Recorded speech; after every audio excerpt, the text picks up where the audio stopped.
नमस्कार, आप देख रहे हैं झारखंड सवेरा यूट्यूब न्यूज चैनल। गढ़वा के अनुमंडल पदाधिकारी संजय कुमार ने अपने 1 घंटे के नियमित साप्ताहिक कार्यक्रम कॉफी विद एसडीएम में अनुमंडल क्षेत्र अंतर्गत ढोल, नगाड़ा, मांदर, देशी बैंड, भानगड़ा आदि के व्यवसाय से अपनी जीविका चलाने वाले वाद्य कलाकारों को कॉफी पर आमंत्रित कर उनसे संवाद किया।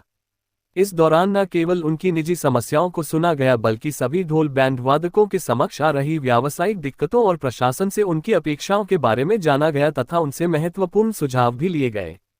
एसडीएम के निमंत्रण पर अलग अलग प्रखंडों से अनुमंडल कार्यालय पहुंचे इन लोगों ने एक एक कर अपनी बात रखी, जिस पर एसडीएम संजय कुमार ने सभी की शिकायतों और सुझावों पर यथासंभव पहल करने का भरोसा दिलाया।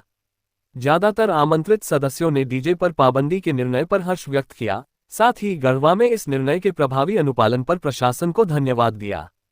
इस दौरान कुछ लोगों ने क्षेत्र की विधि व्यवस्था से जुड़ी कई महत्वपूर्ण सूचनाओं एवं रचनात्मक सुझाव भी दिए।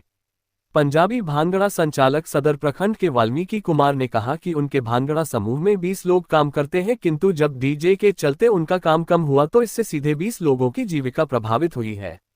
उन्होंने इन सभी 20 लोगों के लिए किसी सामूहिक बीमा योजना या किसी अन्य सामाजिक सुरक्षा योजना से जोड़ने हेतु एसडीएम से पहल करने का अनुरोध किया। गढ़वा के बिनाका बैंड के संचालक नंदलाल ने कहा कि उन्हें अपने परंपरागत बैंड बाजा व्यवसाय को आगे बढ़ाने के लिए पूंजी की जरूरत है, इसके लिए प्रशासनिक स्तर से लघु ऋण दिलवाने की पहल की जाए। उन्होंने कहा कि बच्चे और बूढ़ों के लिए डीजे समान रूप से खतरनाक है, इसका बहिष्कार किया जाना चाहिए। डंडा प्रखंड के गधौता गांव के मनोज रवि ने कहा कि परंपरागत काम घटते जाने के चलते इस व्यवसाय से जुड़े लोगों को मजबूरन रोजी रोटी के लिए पलायन करना पड़ रहा है। मनोज रवि अमेरिका बैंड के नाम से 5 लोगों को अपने साथ जोड़कर रोजगार देने का काम कर रहे हैं। गढ़वा के महेंद्र राम ने कहा कि पहले जन्मदिन, सगाई और ऐसे ही कार्यक्रमों में ढोल और बैंड को बुलाया जाता था, किंतु अब इन सबका स्थान डीजे ने ले लिया है।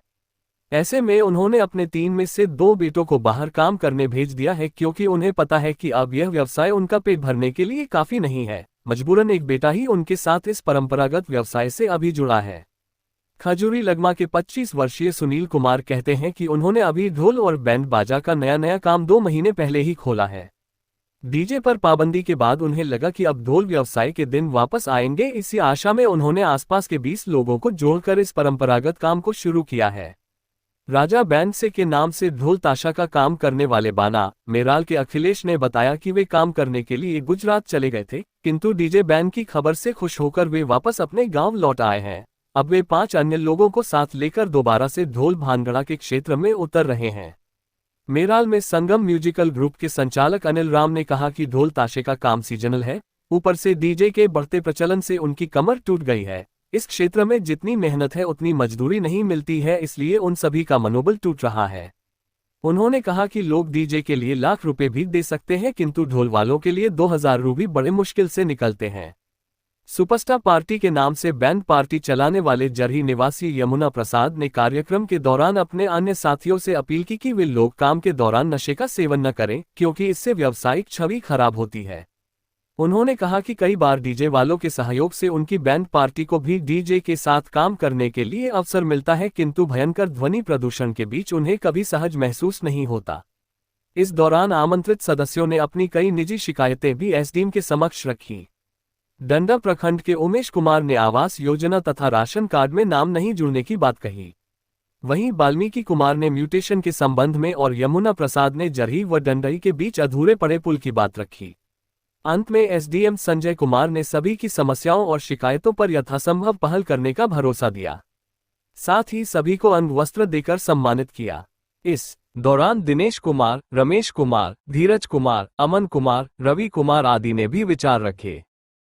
आज कॉफी विद एसडीएम के 18वीं कड़ी में आज ऐसे परंपरागत जो वाद्य यंत्र के वादक हैं, जो पहले मुख्य धारा में रहते थे, लेकिन किसी कारण से अब उनको जीविका का संकट झेलना पड़ रहा है और कुछ लोग इस काम छोड़ चुके हैं, कुछ लोग पलायन कर चुके हैं। तो उनकी समस्याएं, उनकी पीड़ा, उनकी व्यथा को सुनने के लिए आज कॉफी पर उनको आमंत्रित किया था और उनकी समस्याओं को जाना, उनके सुझाव भी लिए और उनको आश्वस्त किया कि जो भी सरकार की कल्याणकारी योजनाएं हैं उनसे उनको लाभान्वित कराने के लिए जो कुछ भी एक पहल हो सकती है वो की जाएगी।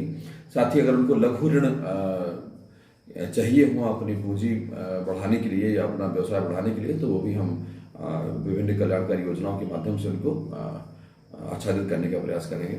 ज़्यादातर लोगों ने एक ही चीज़ कहा कि डीजे के आने के बाद से उन लोगों को बड़ा संकट झेलना पड़ा। उनका कहना था कि एक एक ग्रुप में 15 से 20 लोग रहते हैं और बड़े मुश्किल में उनको कभी काम मिलता है, लेकिन अब वो भी धीरे धीरे काम बंद होता जा रहा है।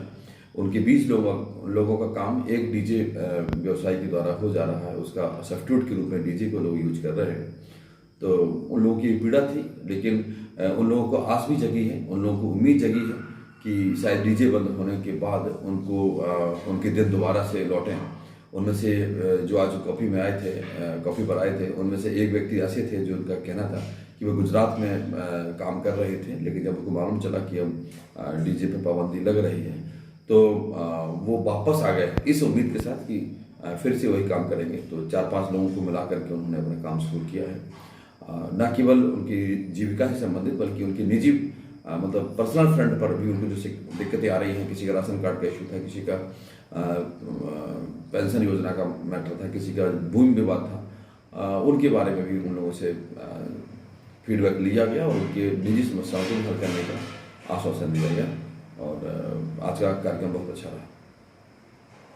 गढ़वा एसडीओ संजय कुमार द्वारा शुरू किया गया साप्ताहिक कार्यक्रम कॉफी विद एसडीएम समाज में सकारात्मक बदलाव ला रहा है।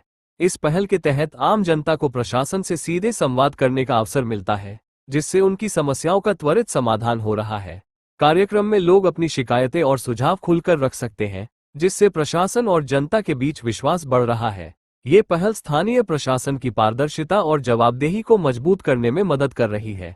खबरें अच्छी लगे तो चैनल को सब्सक्राइब, लाइक और कमेंट जरूर करें।